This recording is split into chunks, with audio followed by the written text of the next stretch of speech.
primer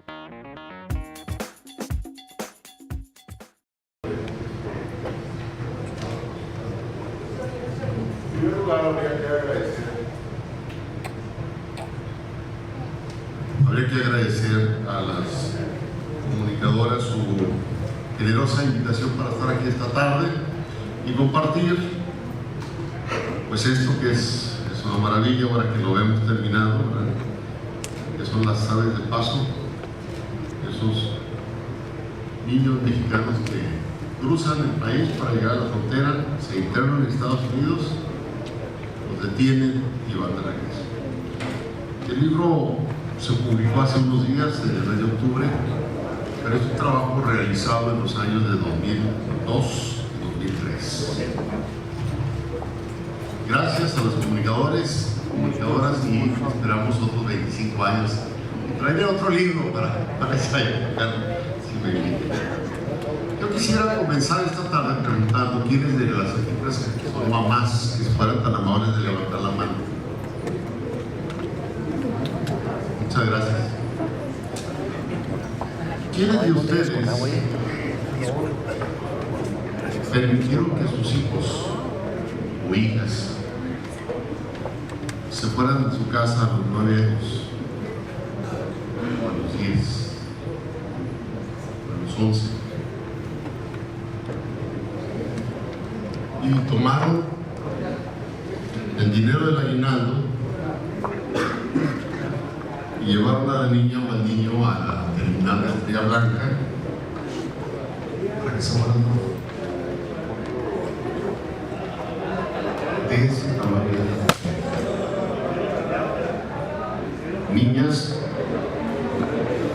niños de 12 a 16, 17 años, que un buen día dejaron su casa, primera vez que salían de su hogar, de su comunidad, de su pobladito o de su estado, y se iban a norte.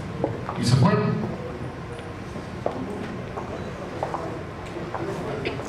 ¿Con qué documentos? Generalmente con ninguno. Un primo en Houston o de un conocido de la familia en alguna ciudad de Oklahoma.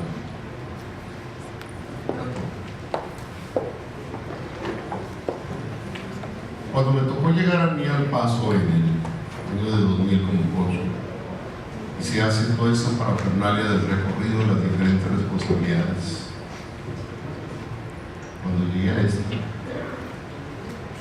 de ver a los niños detenidos, sin comunicación con sus padres, después de una larga jornada para llegar a la frontera, después del trauma de cruzar la frontera con un coyote o con un cruzador, y luego que los detienen y los regresan.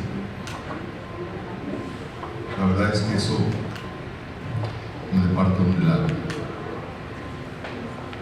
Yo recuerdo con especial emoción 2 niños y una niña de Oaxaca, que uno de ellos podía, pero los demás no hablar español, y eso sí se comunicaban entre ellos. La niña no paraba de llorar, no sabía lo que estaba pasando. Cierto, estaban en un centro de detención de los Estados Unidos, tenían 3 comidas, tenían una ducha, un sitio cómodo para descansar, no estaban detenidos. No entendían por qué les tomaban las huellas, les sacaban fotografías y los fichaban en una palabra. No sabían por qué.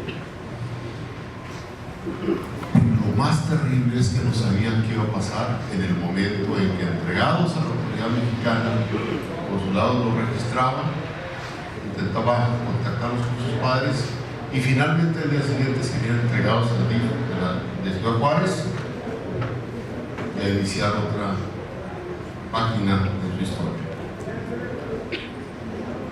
Ahora, nos preguntaremos por qué los niños salen de su hogar y se van con todas estas agravantes. Y la respuesta es también contundente y no. Ellos dicen que se van buscando una oportunidad de trabajo. ¿Por qué se van a Estados Unidos? Porque quieren trabajar. que han escuchado que en Estados Unidos hay empleo, tienen la oportunidad de ir a la escuela y tienen la oportunidad de vivir una vida como la que ellos ven que los adultos tienen cuando regresan de Estados Unidos. Pero en muchos casos también los niños se van en la búsqueda de la reunificación familiar. Y aquí, por favor, registren esto. De los 58 casos entrevistados de un microuniverso de 212 posibles, la mitad de ellos no tenían papá o mamá. Es decir, el papá o la mamá estaban muertos o definitivamente habían desaparecido en la familia. Pues, ¿qué sentido tenía quedarse en una familia que no existía? Pero además, y este es un dato contundente contra las estadísticas oficiales, el promedio de sus familias era de 6. O sea que este niño entrevistado tenía 5 hermanitos. Estoy hablando de 2013, 2003. ¿Qué nos dice eso? Que si se va uno más o se queda uno menos, pues da la misma. El tamaño de la familia da para eso. Y cuando los entrevistábamos y platicábamos respecto a sus valores, nos encontrábamos también con algo sorprendente. Les hicimos un cuestionario de tipo cultural y bueno, pues nadie sabía quién era. Claro, ¿qué sentido tiene, verdad? ¿Qué se celebra el 15 de septiembre? Pues quién sabe.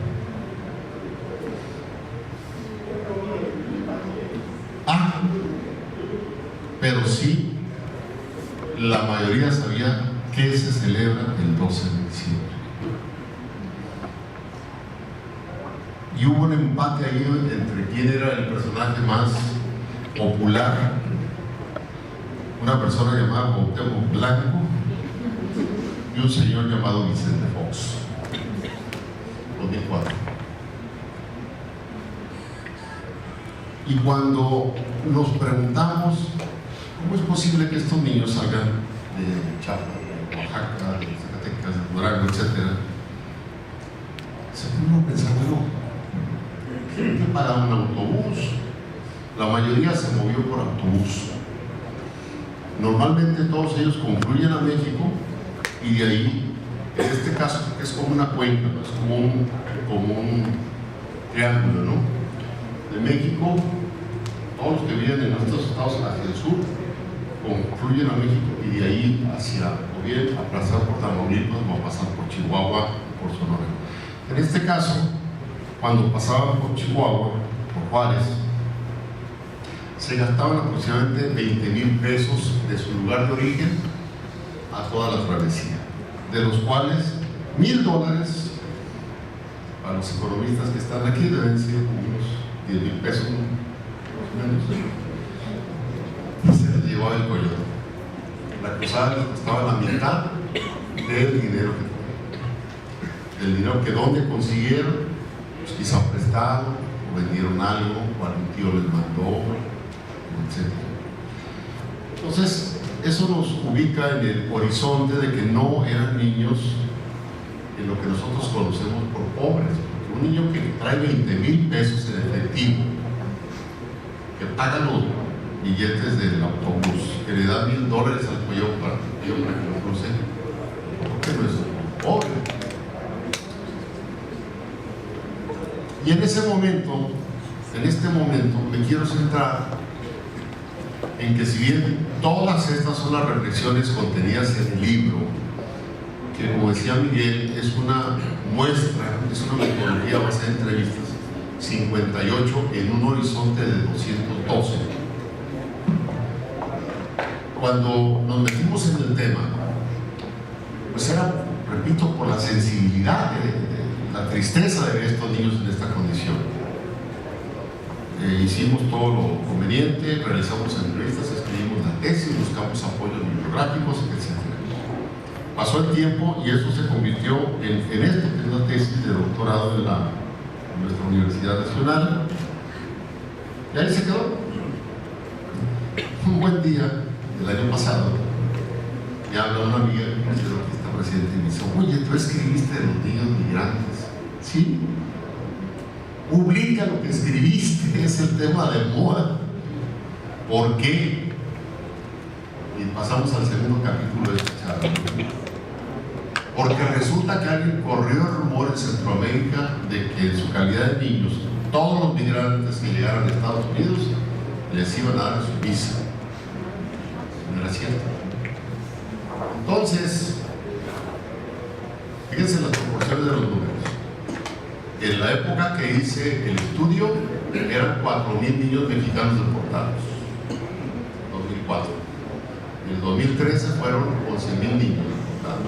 Mexicanos, no mexicanos. O sea, casi más que se duplicó, ¿no?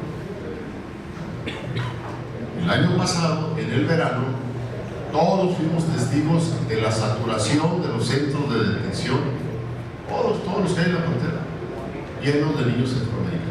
Había 25, 30 mil niños centroamericanos detenidos que no hallaban qué hacer con ellos. Porque resulta que a los mexicanos el procedimiento es muy sencillo, ¿no? Hijo, ¿de dónde eres? Pues que soy de Jerez. ¿Quieres ir a México? Sí. Se entregan al consulado y se inicia un regreso de tipo voluntario. Hijo, ¿de dónde eres? Pues que de Usulután, en El Salvador. Pues tú vas con un juez de migración, y el juez de migración que hace una serie de cuestionamientos y entrevistas. Finalmente le da la orden de salida, que es una orden de deportación, y pues a que haya avión, ¿verdad?, para mandar y hablar con la embajada. Ahí sí ya hay la embajada de El Salvador la que toma cartas en el asunto. Pero este procedimiento de repatriación de un niño centroamericano se puede llevar semanas, por no decir meses.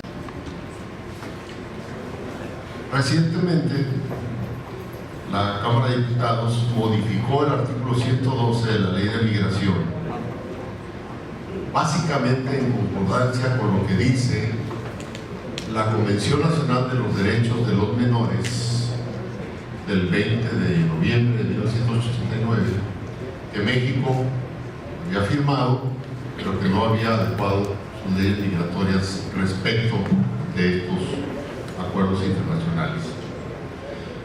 Y la ley, el artículo específicamente señala que en el caso de los niños migrantes se les debe dar un tratamiento humanitario, sin condiciones decentes propias para que estén bien atendidos, en tanto se determina su deportación, obviamente de México a su país. Y bueno, aquí viene la paradoja de siempre. ¿Por qué nosotros exigimos que nos traten bien a nuestros migrantes en los Estados Unidos, pero no tenemos la responsabilidad de tratar bien a los migrantes que pasan por el territorio mexicano, en este caso a los menores? Creo que se resolvió un problema legal, ahora pues es cosa de ver si funciona la modificación legal. Y paso al capítulo tercero de esta presentación, que será más corto, nada más para decirles que tengo tanta suerte en esto, que me meto al tema de inmigración otra vez y el presidente Obama cambia la actitud del país en materia migratoria y saca los dos acuerdos, el de 2012 y ahora el de 2014, para iniciar un proceso de regularización migratoria de miles de paisanos. Bueno, pues otra vez el tema se pone de moda. Un amigo nuestro me invitó a hacer comentarios en una estación de radio. Bueno, pues todos los martes estamos hablando de temas migratorios. Aquí el punto es que cuando estaba más sabrosa la película, sale un juez del sur de Texas y resuelve favorablemente la iniciativa de 26 gobernadores republicanos, que casualmente con ese juez se entendieron muy bien y detuvo la iniciativa del presidente Obama.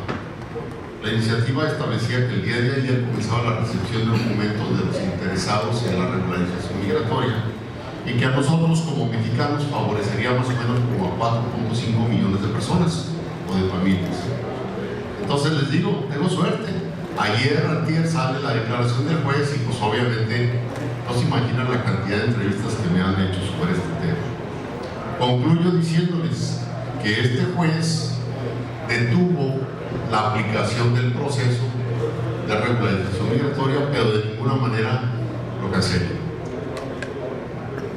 Hay distinguidos abogados en la sala, ellos entienden que seguramente habrá una apelación por el Departamento de Justicia de los Estados Unidos y esto se irá a otros niveles hasta que llegue la Suprema Corte. Como están las cosas en aquel país y con elecciones dentro de 14 meses, 16 meses, pues no les va a convenir comprar el pleito contra los migrantes y contra los esclavos. Así es que yo creo que esto va a ser ¿qué será? Una circunstancia pasajera. Yo hasta aquí la dejo y preferiría ahora entrar, si les parece, a un